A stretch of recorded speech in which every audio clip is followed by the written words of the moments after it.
Hey everybody! Welcome to Friday the 13th, the series. I'm your producer, Robert. And I'm your guest, Joe Slepsky. And after a complete, spoiler-filled recap of the episode, we are going to discuss the show you either just learned existed or always wondered how it existed. We promise the answers will be few and far between because we're just here to have some goofity fun exploring a show that, despite or possibly even because of its faults, isn't good and isn't so bad it's good, but is still somehow oddly charming. Let's dive in, shall we? That's right. Today I'm joined by fellow podcaster, friend of the show, Jeremiah, and all-around G.I. Joe connoisseur, Joe Slepsky. No relation. You've heard me pitch his podcast at the end of every episode. Now meet the man behind the shout-out. Right after I kick us off with a quick recap of the episode up to the first commercial break, he and I will dive into a plethora of topics ranging from his friends who owned a Betamax store, to the 80s Canadian sci-fi program My Secret Identity, to the soporific pacing of modern video games. Of course, we'll weave in some discussion of Friday, and we'll take a diversion in the middle to reveal our childhood failures with our respective Curios of the Week. Fair warning, at one point we'll refer to John Carpenter's 1986 masterpiece, Big Trouble in Little China, as Little Trouble, but I assure you it wasn't pejorative. In fact, stop listening to this and go watch it right now. And after that, you can watch episode 18 of Friday the 13th, the series, on YouTube for free, along with every other episode, by following the link at the Inner Demon Entertainment website. Now sit back and prepare for an epic pop culture dive into all things 80s. Seconds out of the gate, and this series' Canadianness is on full display. First, with a massive squat stone building that looks like it was carved out of a single cyclopean rock by a team of Soviet masons. Second, with the niceness knob cranked to 11, then taped over so no one messes with it. To wit, Harry, a low IQ test subject, is trying his darndest to solve a puzzle, I think, composed entirely of colored blocks, while mild-mannered Dr. Robeson monitors his brain activity. Ah, the 80s, when scientists dressed like bankers, as did everyone else. Even though I get strong Dr. Venkman performing psychic research vibes, au contraire, Harry's violent outburst at his failure to complete the puzzle only serves to elicit quasi-fatherly words of encouragement from Dr. Robeson. And then in walks burly, mustachioed, ebullient Dr. Maxwell. Max to his friends, and everyone is, here to see if he can assist his good friend Dr. Robeson with his study on the evolution of intelligence. Well, pish posh, Dr. Robeson is pursuing a far loftier goal, one that he's keeping from the museum that presumably engaged him. Interesting. That sounds like the kind of research that would be done at a university or a company, but the implication is he works directly for a museum. Unless he's just renting office space. Fine. Well, the slight of informing Max that Harry has a low IQ will prove to be Dr. Robeson signing his own death warrant, as hinted at now by Harry staring daggers at him after he departs. Yeah, for an individual with an IQ so low he's said to be barely functional, Harry sure can detect subtle offenses. Deep in the bowels of the museum, Dr. Robeson has a second unused office-turned-ersatz lab, with enough beakers and flasks full of colorful liquid to shame Dr. Herbert West. In it, he houses a living gorilla brain from which he has transferred the conscious to a computer chip, increased it, then transferred it back into the brain? What the f***? Any one of those alone would be insane, but all of them? Oh, but he's not done. All that's just the first step in the creation of artificial intelligence? What? The first step? You did it again, Friday. 0 to madness in 3.6 seconds. A new best. You're the narrative equivalent of the Muppet Babies opening that closet door. And how, pray tell, does Max react to learning his bosom buddy is a deity? My God, that's amazing. Yeah, like Wendy's founder Dave Thomas announcing a new kind of chicken nugget. A cursory glance at Dr. Robeson's reports informs Max that the gorilla is already smarter than Harry. Keep that in mind for the final showdown. But why is Dr. Robeson sharing all this with his esteemed colleague? Because he wants Max to develop artificial hands for the brain. Dude, this was the 80s. Just because you've flown in the face of God and done the impossible multiple times over doesn't mean Max can. Also, suggestion for next time, don't remove the brain from the gorilla, then he'll have arms. Oh, my mistake. Max would, but he has to go to London for a month. Yeah, I'm sure your new Toffee Frosty launch is more important than this. Damn, now I want a Toffee Frosty. Note for later, concoct one at home. Now, if Max has a few minutes, Dr. Robeson has something to show him? You just showed him the endless planes of eternal existence, the sanity-rending heights of infinite intelligence. What more could you possibly have to show him? But the ever-sanguine Max just nods and follows along. All of this was overheard by Harry, who followed them, and who now, with barely functional intelligence, prepares an ambush. Just around the corner from the office's lone door, mixed in with sundry historic acquisitions, Dr. Robeson keeps his own private trephinator, a word which spellcheck recognizes but the internet does not? Wild. Oh, you're unfamiliar? Allow me to explain. Trephination, or trepanning, was a very real ancient form of surgery in which a small piece of the skull was removed to relieve pressure on the brain, and, if we're being honest, to release evil spirits. Which was more effective? Undetermined. I guess we'll know once all the science is in. But the headline is, the combination often worked. However, this is no ordinary trephinator, you see. No. This is a modified one thought to transfer the intelligence of one person into the body of another. And this is when I finally realized the writers for Friday came up with the titles first, then wrote the stories. While I'm making asides, I also just realized the exact moment I learned to spell trephinator will also be the last moment I will ever need to write it. Max, understandably, would like to know exactly who would enlist for such a procedure, and Dr. Robeson suggests terminally ill patients. Yeah, that covers side A. And the receiving party? Any thoughts? Before that incomplete answer is abandoned, Max yes-ands him by joking it's like a brain transplant without a brain. I know what you're saying, but no. Again, there is a second brain in this equation, and you're not going to gaslight me into thinking otherwise, regardless of how much I love your Baconator Deluxe, and how much you remind me of what we'd get if B-movie actor Clint Howard and silent magician Teller had a child. Twice a day, Friday, you're a broken clock telling the correct time, and this shot of Harry is one of them. Putting him in just enough shadow, combined with his severe hunch, leaves only the very bottom portion of his eyes illuminated, and it's strangely unsettling. Wait a minute. Low IQ individual named Harry with unkept, straight, longish, straw blonde hair? Was this character an inspiration for Dumb and Dumber's Lloyd? Wait, now you're claiming the donors all died shortly after the quote-unquote transfer? Oh, you're referring to the ones whose intelligence is being transferred as donors. I thought the human vessel receiving the intelligence was the donor, as they're donating their body to the intelligence that will presumably overwrite their own. Again, Friday, you gave me almost a minute of solid exposition, and I still won't understand how this thing works until I see it in action. At which point, I will realize it still doesn't make sense, and never will. Dr. Robeson is surprised to see Harry lurking nearby, and reminds him he's not supposed to leave his room? Wait, are you talking about the office in which he was being tested? If not, are you keeping him down here? As in, under lock and key? You know, don't answer.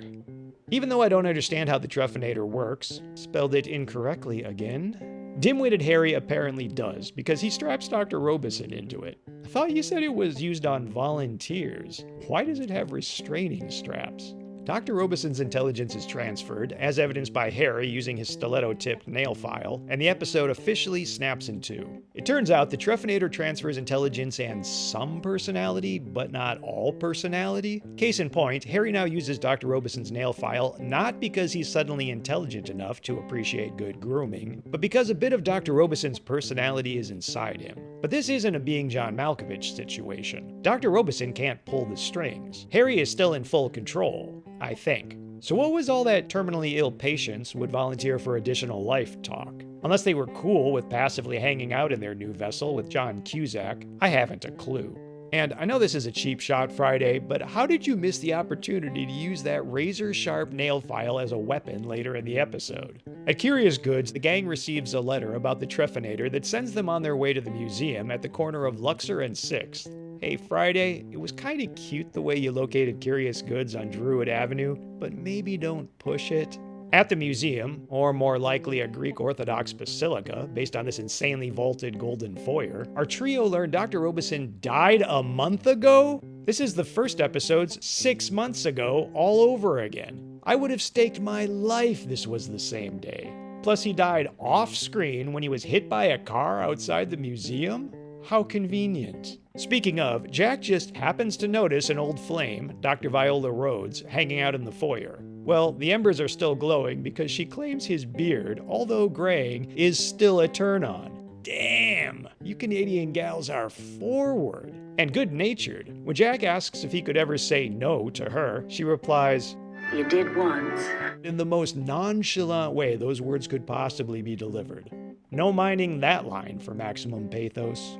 Only now, when Mickey and Ryan come over to tease Jack, do I realize, with this episode, the cast has really come into their own. Allow me to rephrase that. Louise Roby and John D. LeMay have really come into their own. Chris Wiggins hit the ground running. John D. LeMay is more emotive and fun to watch, and conversely, Louise Roby feels a little more natural, as if she's become more comfortable acting. The result is not only better chemistry between them, but an improved group dynamic as well. And while I'm doling out compliments like candy, John D. LeMay's hair game is tight. I can't tell if he looks more like Matthew Broderick or Charlie Sheen, but hey, that's what you call one of your good problems. What's this? The gorilla brain beats like it's a heart? Yeah, it. Why not? In the last month, Harry has somehow reinvented himself as the deceased Dr. Robison's assistant, Dr. Pangborn, and has taken over his research because that's how science works. He's currently enlisting the assistance of one Dr. Werner to help him keep the gorilla brain alive. So Harry, aka Dr. Pangborn, really is trying to keep Dr. Robison's research going. For some reason. But now that Dr. Werner has given his advice, Harry intends to kill him to gain more intelligence? Give the repressed consciousness of Dr. Robison someone to hang out with? I really don't know. But to accomplish this ambiguous goal, he fabricates a story that the Truffinator measures intelligence by comparing skull size. I'm not about to question why such a device would intrigue a German scientist, but Dr. Werner demonstrates conspicuous alacrity at the prospect of checking it out. And, hot take, Conspicuous Alacrity's acoustic album was their best work. They're interrupted when Jack just waltzes in with Mickey and Ryan in tow. Hey guys, I know you think Harry/Dr. Pangborn is legit at this point, but you're clearly in an area of the museum that's prohibido, vietato, verboten. And when he isn't amenable to helping you, a group of trespassers, you proffer no cover story. What would the Winchester brothers say? So now he suspects all three of you when this could have been handled by one of you, or better yet, none. Dr. Werner mentions having heard about the Truffinator, but Harry steers him back to this alleged mystery gadget, so that was a dialogue cul-de-sac. Harry entices Dr. Werner to participate in a friendly skull measuring contest to see who's smarter, so I guess, despite their supposed intelligence, they both buy into phrenologic quackery if it means they might win a metaphoric dick measuring contest. Actually, that checks out. You know, I like Dr. Werner. Maybe it's because he's a good-natured, even playful German. Maybe it's because he radiates strong Peter Scolari playing Michael Harris on Newhart vibes. I don't know, but I do. Unfortunately, he's not long for this world. Friday, to your credit, it's a nice touch having him lecture on how modern people are too smart to fall for this kind of pseudoscience even as he's participating in it, even if the sound effects you layer over him drown him out. My only minor quibble is, why is this murder happening? No matter. As our heroes hang out in the lobby, pinning their failure on Harry and not themselves, a mentally diminished Dr. Werner stumbles down a staircase, then eats shit. God damn, it was rough being a stunt person in the 80s. To hide the fact this was a stuntman, poor dude has to fall backwards down a marble staircase. This is some serious Father Karras shit right here. That first hit looks so painful, it took me 3 passes to even question why he's coming downstairs when I'm pretty sure he was 2 levels underground. Our heroes discover the small hole in his neck, and even though episode 13, The Baron's Bride, taught us that vampires exist in this world, no one suggests them as the culprit.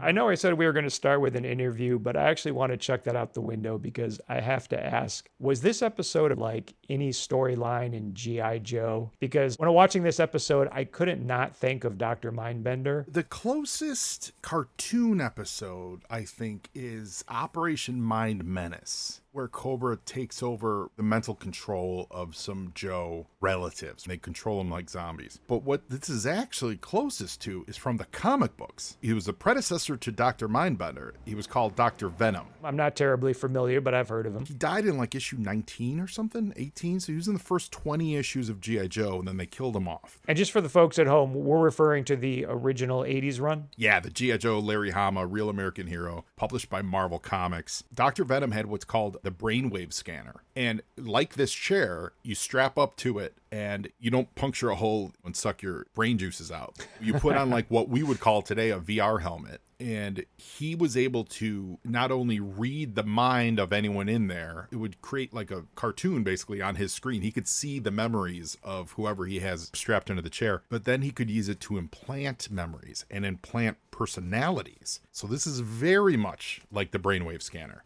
The scanner has lived on much longer than Dr. Venom himself. Okay. When they finally created Dr. Mindbender, Did he inherit it? he inherited it, right, except they always have to call it Dr. Venom's brainwave scanner. It's almost like at this point an inferiority complex for Dr. Mindbender. Thank you so much. That was keeping me up at nights. Good.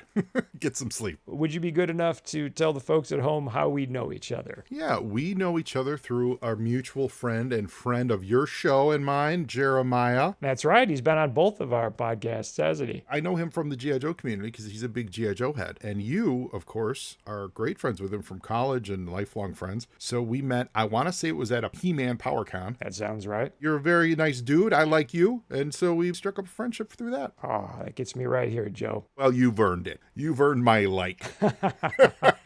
Your like and subscribe. Yeah, my like and subscribe. Yeah. All right. Smash that bell, Joe. Got to get my friendship algorithms up. Are you a horror guy? I am a horror guy. Absolutely. I get it from my mom. Oh, really? What I didn't know growing up, and I only recently learned when I interviewed her for my G.I. Joe podcast, is my mom was a big monster kid growing up in the 60s from Black Lagoon. You know, of all the classic horror films, that is actually my favorite. It's a wonderful film. Oh, it's fantastic. The book about the woman who created the creature is great. It's about the unknown artist who actually designed the creature. She was a woman, so of course her name got lost to history. Of course. So fast forward 10 more years, and we're young children in the 70s, and my mom's watching Halloween. Her favorite horror movie is Halloween. She's watching Exorcist. When they start showing up on TV, she's letting us watch Halloween and Exorcist. We wouldn't be able to watch rated movies, except if it was a horror movie and with her. But ironically, if it was horror, then it was okay. I remember watching Rosemary's Baby as a young kid. We were a different generation, weren't we? When Friday the 13th, the actual movies come out, our babysitter, that would be our bedtime stories. She would tell us what happened in Friday the 13th Part 3 or Part 4 or Part 5 or whatever. So every responsible adult in your life was a gateway to horror. Yes. And then when Nightmare on Elm Street comes around, I'm now old enough to vocally be like, I want to see this. So when I watched it on cable for the first time, it was the scariest thing I'd ever seen. It still holds up. I think it's great. It's not as scary as it was when I was a kid, but I hope so because I'm 50. Our whole household was in love with Freddy Krueger. Sandy had a giant stand-up Freddy Krueger cardboard from the movie theater. Oh, no way. Yeah. You had one of those in your bedroom growing up? No, I had a Christopher Reeve. Oh, wonderful. Yes, I had a 6-foot man in pajamas in my bedroom. Oh, how wholesome. The Chicago Ridge Library gave it to me because they knew I loved Superman so much, and I was always taking out every Superman book they had.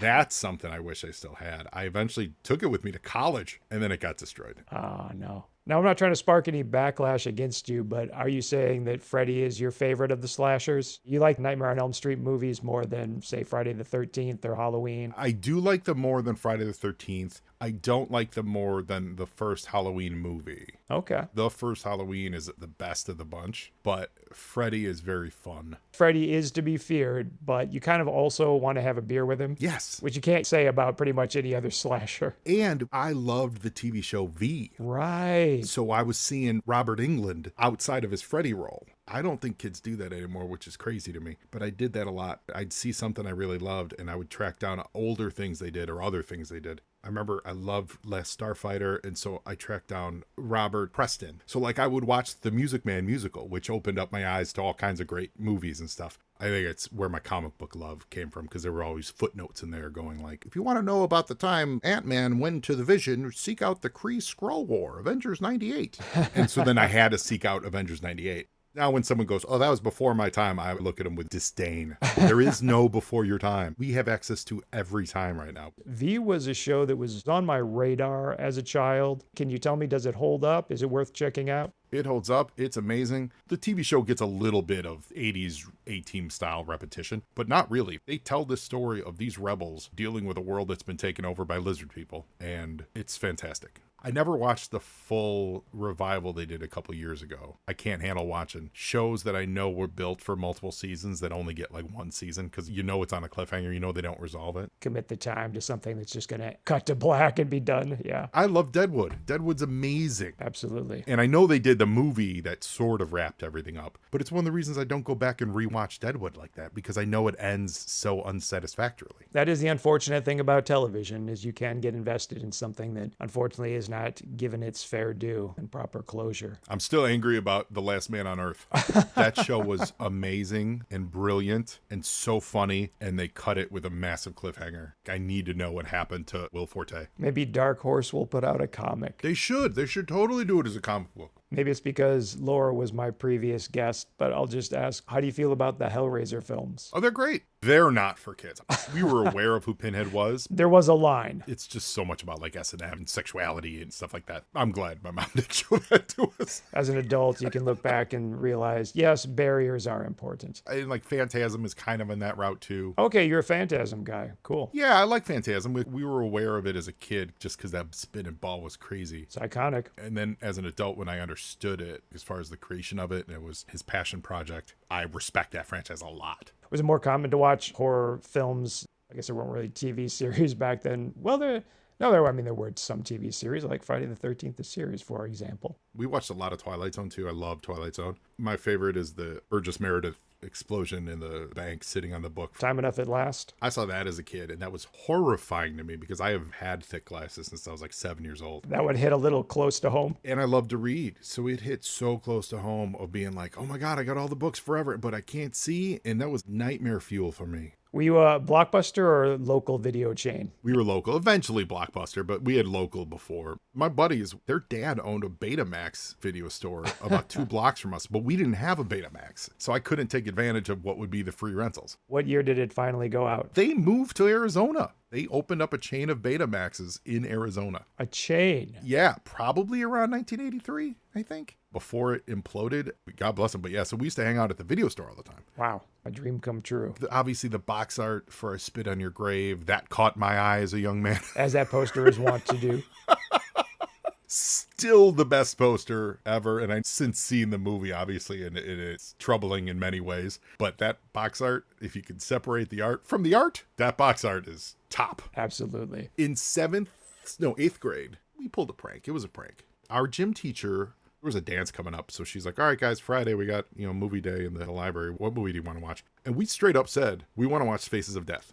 Now I'm 13 years old, 12 years old or something like that. 12 years old, probably. How did that go over? Well, she didn't know what it was. She was like, well, what is that? And we were like, well, it's a horror movie. We were probably like, it's like Freddy Krueger. And she's like, well, if you guys want to bring it in, you guys want to watch it, that's okay. So my buddy had his older brother rent it. And we watched Faces of Death at Findlay Junior High circa 1988. Different time. Half the class lost their shit. And we're like, we're telling. The other half was like, shut up, snitch. We're watching this. The one kid was throwing up in the corner. Yeah, he's the new guy in the corner, puking his guts out. I don't think she got in trouble, but she definitely was like, you fuckers. How did that end? Did she leave you guys to it and then wandered back in half an hour later and realized, that's exactly it. I've made a huge mistake? I believe what we said was, it's a documentary. Oh, shame on you, Joe. Check out some of the obscure stuff like Late Night with the Devil. Oh, that's great. Yeah. I rewatched I Know What You Did Last Summer, which I remember when that came out, and I was way into it. I was like, oh my God, this movie's so good. Holy cow, does that not hold up? Thank you for the warning. Well, with that remake a little while back, I was debating whether or not I should finally go back and watch the original films. The remake's not terrible. Really? That first one was supposed to be scary. Scream is scary. I Know What You Did Last Summer is not scary. It's not good at all. And then the sequel's even worse. And then they did a third movie set in Denver, which is stupid because the killer's a fisherman. Yeah, the whole concept is coastal. You know which one I didn't get into that a lot of people who I respect were really like, oh my God, Skinamarink. You saw Skinamarink. I did. I can't. I'm the other guy, Joe. I caught it in the theater. And what did you think? Super neat idea for a 5 to 10 minute short film. Yes. Thank you. I think it's denial. Once you commit to doing it, you have to justify it and talk about how arty it is. And no, it's the experience of sitting there. That's how you really get it. I guess. In terms of elevated horror, are you a Robert Eggers fan? The Witch, The Lighthouse, Nosferatu? Yes. I love Nosferatu. Yeah, that was great. I love The Witch. Actually, I've not made time to sit down and watch The Lighthouse. It's one of those movies where you really want to pay attention. I got to watch that. I have to watch the new Del Toro Frankenstein. But yeah, I like Robert Eggers. I like Oz Perkins. I like what he's doing. Doing some interesting stuff. The monkey was crazy. Yeah, it was. I didn't love it, but it was crazy. It was fun. But it went there. It swung for the fences. It did, and it hit it. I liked Weapons, man. I like Barbarian. Yeah, Zach Greger is fantastic. They're taking horror to some interesting places, and I dig it. I'm on board. Obviously, last year, Sinners, that was the movie of the year for me. Superman was amazing. I loved that movie last year. That's probably my favorite movie of the year. But Sinners, very close second. It's rare that the Oscars actually represent my feelings on movies to the point where I, too, am having that race in my mind of which did I like more, One Battle After Another or Sinners? Because I could see it going either way. Yeah, they were both great. As far as like the awards went, I think it was a fair shakeout. I didn't realize Paul Thomas Anderson had never won a Best Director before. Oh, yeah. I knew that just because he's been possibly my favorite living director ever since Boogie Nights, really. So, yeah, I was aware that he keeps making brilliant films, but not same boat as Scorsese for all those years. Right. The only real robbery for me was Delroy Lindo. I think his character in Sinners had more real depth and real life and was more interesting to watch than Sean Penn's. I think Sean Penn did a good job, but he was really one note. He did great with it. He was that dude. But I thought, man, Delroy pulled at your heartstrings, and he gets the big sacrifice in it. I've loved him since Get Shorty. Oh, yeah. I was like, who's this guy? I like him. Before we leave this topic, any horror books or video games or board or even music? Anything else you want to shout out as a favorite? John Carpenter's scores are always great, and he releases his albums of just his music, which is very much like his horror scores. So that's always great mood music. Have you ever been to one of his concerts? No, but I know him a little bit. I've met him a few times. Oh, really? When he's done some signings, and he and his wife Sandy are great. I know Sandy more. I've seen her at more shows and talked to her more. She has her own line of comic books, correct? Storm King Productions. More Escape from New York than Little Trouble, but Little Trouble also were two of the handful of movies that I would watch with my dad when I was little all the time. And so that was a little bonding moment for me. I was just about to ask, was he more into action, adventure, and less into horror, whereas your mom was all about the horror? He's not into movies. He's a outdoorsy kind of guy. He likes to go hunting, and he's a construction worker. He doesn't have time for my tomfoolery, but he appreciates me, but he's like...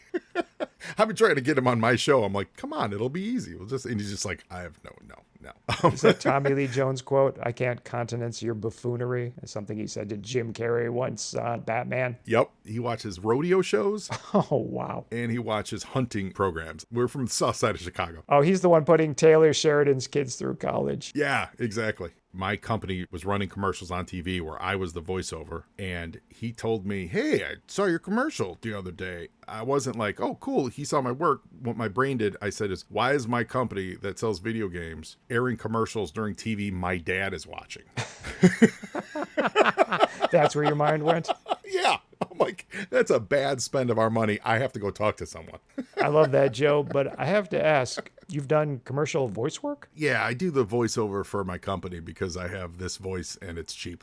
My voice used to air during South Park. That was kind of cool. Not to split hairs here, but were these local or national? National. You've done national commercial work. I had no idea. Congratulations. I hear it's a good gig if you can get it. Well, like I said, it was because I work there. It's more out of necessity. John Wayne was painting sets, right? That is true. A surprising number of performers get their in for very practical reasons, and ain't nothing wrong with that. That's all I'm saying. I do appreciate that. Thank you very much. I do see people online sometimes commenting, like on whatever our socials are, being like, that sounds like this guy from that podcast. And they're never talking about Joe on Joe.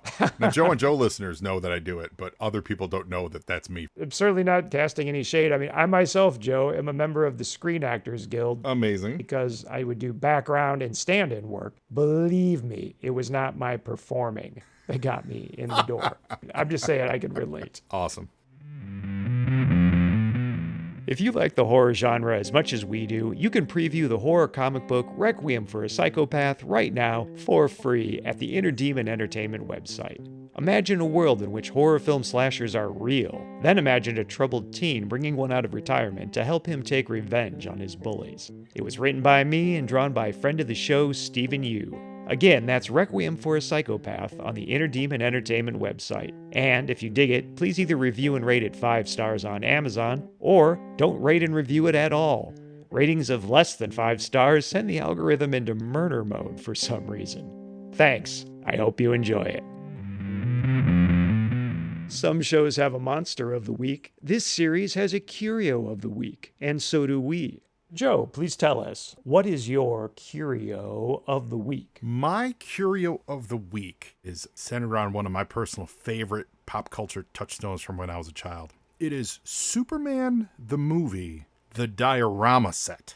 These are Superman cutouts featuring 3 action sets from the movie. It includes scenes from Krypton, Kansas, and Metropolis. I'm reading from the box here. Just cut, color, paste, and assemble using ordinary household glue, scissors, and coloring materials. It's over 80 pieces for, quote, hours of fun. Now, the hours of fun is the part that I take issue with. I had this when I was a kid, and it was so challenging to put together. On the cover, they feature a kid doing it, but he's absolutely got an adult with him. My mom, I remember, helping out, and we never could get it together. It's a triptych, so it's picture like a circular Lazy Susan. Yep, I got it. Cut into 3 little pie wedges. It's awesome, because one side is the Marlon Brando Krypton. The other side is the little baby Superman holding the truck up in Smallville. Oh, nice. And the other side is Lois hanging from the helicopter and Christopher Reeve swooping up. It's like construction paper, but it's all white, and then you're supposed to go in and color everything, and then you're supposed to cut these pieces out and lay them onto pieces of actual box cardboard. Oh, you had to provide that on your own? Yeah, and then you put the box cardboard together so that it all stands up and everything's sturdy, right? Holy cow, was I not ready for this. We didn't even get to the coloring part. We were just trying to literally piece it together. Yeah, I would absolutely destroy that thing. That would have been way too delicate for me as a child. But I loved it though. Even though I could never do it. I could never figure it out. Like it was just too much. I loved it because I loved Superman so much, especially this is probably 79. I was 4, maybe 5 years old when I was trying to do this. And I had it for years. So it's like one of those things that lingered in your home and you always was like, I'm going to get around to it. Someday I'll be man enough to tackle this project. Someday I'll get it. Well, fast forward probably 10 years ago. I hadn't thought of this thing in 30 years. I remembered it and I was like, holy cow, I forgot all about that thing. And I checked eBay and sure enough, I have in my hands, it's not mint because it's been through some stuff, but the pages are mint. The outside of the box has been worn a little. And I think this was meant to be mailed. The whole back is like a postcard. It's weird. But I have basically a mint copy of this. I'm 50 years old. I'm still not putting it together.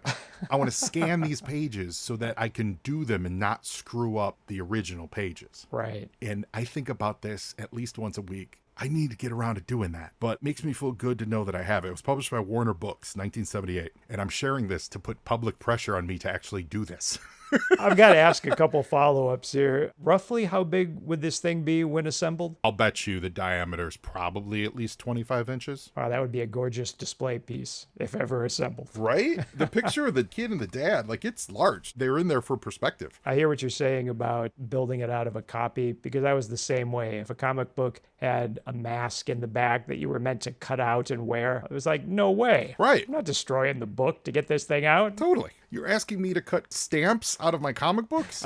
How dare you, Stan Lee? Heresy. But I'll fall into his trap. I'll have to buy 2 copies of that comic book, Stan Lee. Lee, you diabolical. Let's give credit. Designed by John Harrington and Aldo Copelli. $7.95, which $1978, that's not a little. I totally relate too, in the sense of certain old Nintendo games that I could never beat as a kid. Yes. Cut to 30 years later, I'm thinking, all right, I'm finally going to do it. And then I realized not only can I not do it now that I'm older, I've actually regressed and can't even get to the part where I used to get stuck. That's the saddest part of life, because all your muscle memory is gone, and you're used to playing these laconic, slow-loping, Red Dead kind of games where you're roaming the world and occasional violence, and you play an old-school video game, and you're like, my hands are numb within 30 seconds of it. You're still right about the slower pace of modern games, where there'd be like 5 minutes dedicated to pulling all of the spikes off a cactus so you can make something with it. Yes. Then you go back and play Contra, and you're like, oh yeah, this is a world of difference. Yeah, they dump you right in.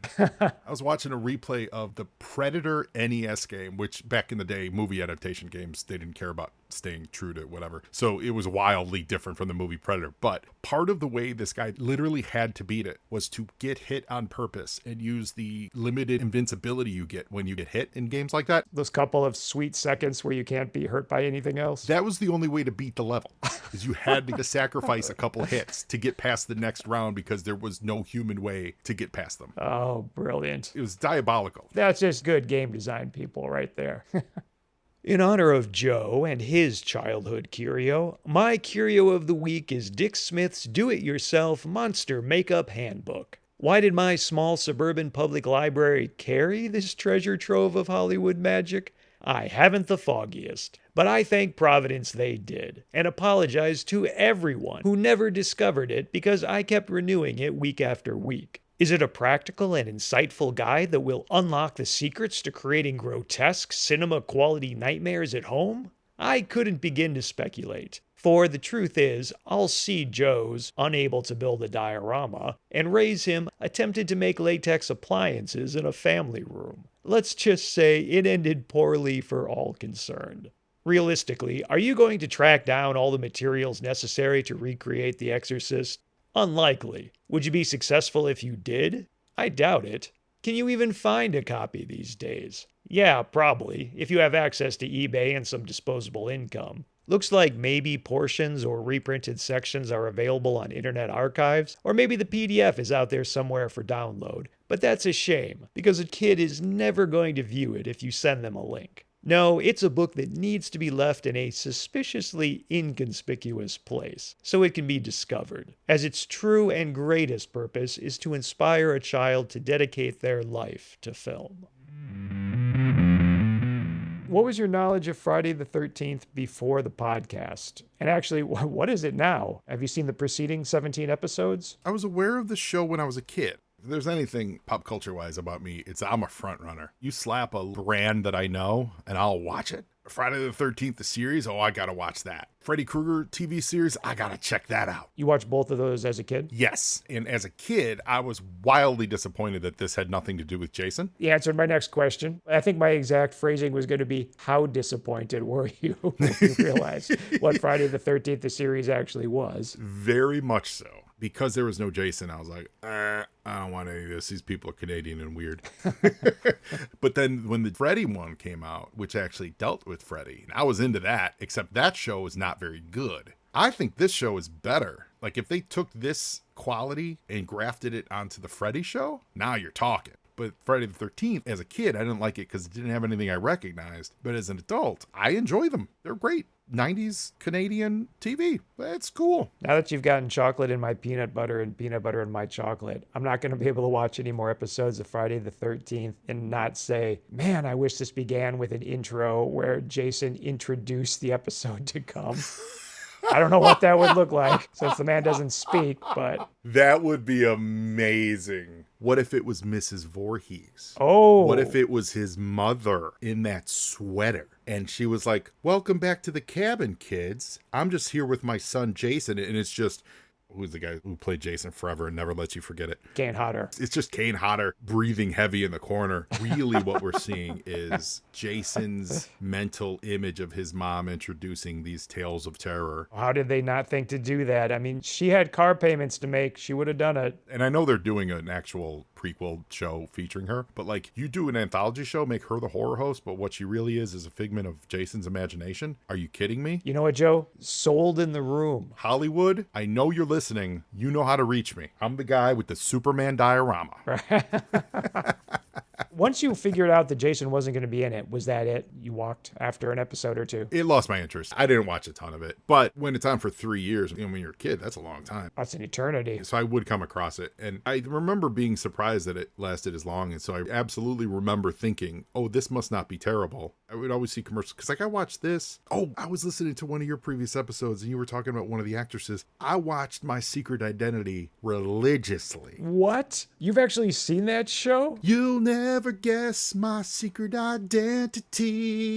I don't even know that theme song. I know nothing about it. Jerry O'Connell's a young, precocious kid, and I was down with him because I had seen Stand By Me, so like I knew who he was. He's just a suburban kid. His next door neighbor, it's very much Back to the Future concept-wise, because the next door neighbor is a wacky scientist guy. Oh, okay. They were riding those coattails. He somehow gave Jerry O'Connell superpowers. It's been a very long time since I watched it, so I can't remember what he could or couldn't do Superman-wise, but he couldn't fly, he could only float. So he carried aerosol cans around. You're just out there killing the ozone layer. Thanks a lot, Jerry. But he used aerosol cans to navigate as he flew through town. And it was such a fun gimmick. It fueled my dreams for decades. By providing the means, it probably, as a kid, made you think, oh, yeah, that's feasible. Right, I could do that. So I was watching that, and then I'd see commercials for Friday the 13th. You really opened my eyes. I think My Secret Identity just became my new The Littlest Hobo, the show I'm strangely obsessed with that I need to now seek out and watch some more of, or watch any of, in the case of My Secret Identity. That and Misfits of Science. Misfits of Science? Which one is that? Courtney Cox's first show. She was a part of a crew of people who got experimented on. It was like the X-Men. And it had the super tall guy who played Harry and the Hendersons. I think that's the guy who played the Predator too. And his deal was he would shrink. I loved Misfits of Science. That was on like ABC or NBC. That only ran one season, but they all had different superpowers and they were misfits and they got in trouble. Wow, you have given me some fascinating rabbit holes to crawl down. All this stuff, you could just see it as I'm talking about it. That's just shaped the things that I like in life. You know, these weird science, comic booky, oddball stories. Because you like oddball stories and actually watched at least some of Friday the 13th, the series, and the Nightmare on Elm Street TV shows, I have to ask, did you ever watch Tales from the Dark Side? So I did watch some Tales of the Dark Side, not a ton, but some Tales of the Dark Side. I watched more Tales from the Crypt. Tales from the Crypt would occasionally have a booby in it. That was a little verboten in our house. How are you going to compete? But then they would be like Schwarzenegger would show up or real movie stars would show up. So that was always exciting. Joe Pesci. Yeah. And like I said, I'm a front runner, you know? So I'm like, Mom, we got to watch this episode. It's got Robert Wool in it, Mom. Robert Wool from Batman. There's one or two episodes I've seen as an adult, and Yellow was recommended to me, and it's fantastic, and has Dan Aykroyd, and is a World War I story. I'll absolutely watch that. Anthology-wise, we loved Creepshow in the house. It's Creepshow I've seen a million times, and Creepshow 2. I've seen the new anthology. The new anthology stuff's good, but the Romero movie with Stephen King from back in the day. Classic. The Ted Danson, because we love Cheers in our house, so like to see Ted Danson on the beach getting his... Oh, that must have been wild to see him do a horror film. It was great. And then Moss Man stuff with Stephen King. It's so awesome. And then as an adult, I appreciate those more for what they were homaging. Some of the execution still holds up and is fantastic. But as someone who now appreciates the history of it a little more, I really love it because you see what they were doing. What would you compare Friday the 13th, the series, to? And since you seem to have some knowledge of Canadian TV shows of the era, what would you compare it to? It's X-Files before X-Files. It's very much Needful Things meets The Monkey's Paw, which I was exposed to as a kid from The Monkees. There's a great episode of The Monkees where Peter gets a monkey's paw. Was that a jump the shark moment, or was that par for the course on that show? Oh, it's par for the course, but it's a great episode. As far as like being culturally literate, it was an elevated idea to introduce to a kid's brain. So Friday the 13th's got a lot of that. It's got a lot of X-Files DNA to it. All the anthology stuff we're talking about. They essentially act as horror hosts, except they're not breaking the fourth wall. Although Lord knows Louise Roby comes close sometimes. Hey, one, I think she's great on the show. I think she's a lot of fun on the show. She is, absolutely. She did a cover of One Night in Bangkok. Have you ever seen that? I did, actually. Yes. Oh, Oh, pop culture, you got me again. It's not better than Murray Heads, but I watched it. I was like, this is fascinating. Talk about a cultural artifact. Yeah, it was crazy. I admit I need to look up more of her music, but yeah, she's delightful on the show. She was discovered on a beach in France, and they got her into modeling. And then that was the era where, hey, model, let's have you sing a song. Make you a pop star. Yeah, so I don't necessarily know that your deep dive into her musical career is going to be rewarding.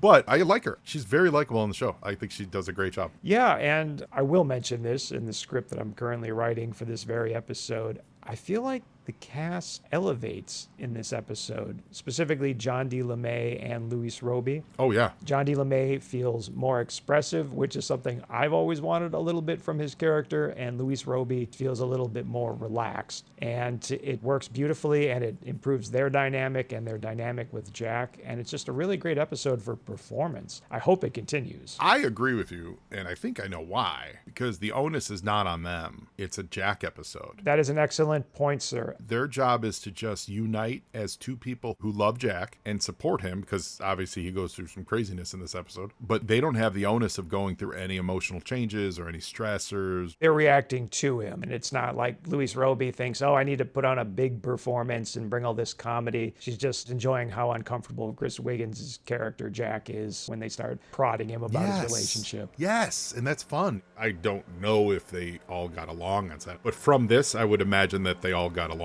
Boy, I like to think so. It was a warm episode for that. And, I mean, terrible things happened to his lady friend. It's fascinating, too, that their performances were so playful and natural and fun, and they were almost like two little kids, whereas Chris Wiggins got to demonstrate not a darker side of Jack, but one where he wasn't calm and collected and dispensing wisdom and fatherly advice and knowledge of the esoteric variety, but was really concerned about his lady love. And at times he was barking orders and getting pretty agitated, which was a little bit of a different side of him. He was on his heels, and normally he's leading the charge. Right. What did you think of Dennis Forrest? He was probably in an episode you would have seen, even if you've only seen the first three, because he was the antagonist in episode 3, Cupid's Quiver. I saw that he was in 4 episodes of this 3-season show. They were like, no one's ever going to watch more than 1 episode. I think that's what they were banking on, yeah. He's got a creep look, which is great for his role. He made a good bad guy. And an interesting role in that I am under the impression that he's at least trying to modify his performance each time he kills someone and absorbs their intelligence. Yes. I think sometimes it maybe plays better than others, but as is always the case with Friday, you hit those conundrums where they kind of wrote themselves into a corner. You cast a German guy to be one of the scientists. Okay, easy shorthand. I get it. I like it. He wears the glasses of the man he killed because habit or his eyesight is diminished. I don't know, but then you don't have him fully commit to the accent because that would give him away almost instantly. You can't have him do that. So we're kind of neither fish nor fowl territory here. I agree with you on that. I do think he was trying to emulate the personalities. I think they could have gone a little further. Like when he took over the woman, he should have been, and this may have been super risque. More effeminate, but coming on to Jack, there should have been something a little more homoerotic about it. Yeah, absolutely. What year did this come on? This aired April 25th, 1988. Okay, yeah, that would have been wild for 1988, but that would have been fun. It would have been. You say that, but...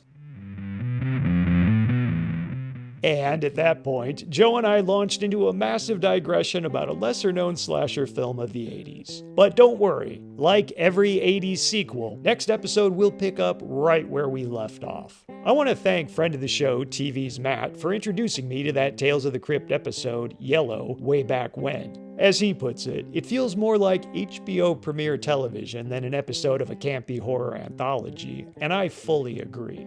If you want more recommendations and insight from friend of the show, TV's Matt, yeah, that's his full title, so I'm gonna say it every time. Go back and check out our review of Friday the 13th, the series, episode 15, Vanity's Mirror. In fact, check it out regardless, even if you've already listened to it. It was a wild episode. Thanks for listening, everyone. We know you have a lot of options when choosing a Friday the 13th the Series podcast, and we sincerely thank you for choosing ours. Special thanks to Joshua Romeo for original music and to Stephen Yu for original art. And be sure to check out the Joe on Joe podcast, the only podcast where Joe Slepsky discusses G.I. Joe. If you want to support our show, you can leave a review and rate us 5 stars on Apple Podcasts. If you want an occasional update on our projects, you can sign up for our newsletter at the Inner Demon Entertainment website. And if you want to complain about social media with us on social media, you can find links on our website. And always remember what Carl said to Frylock. It don't matter. None of this matters. Good night, everybody.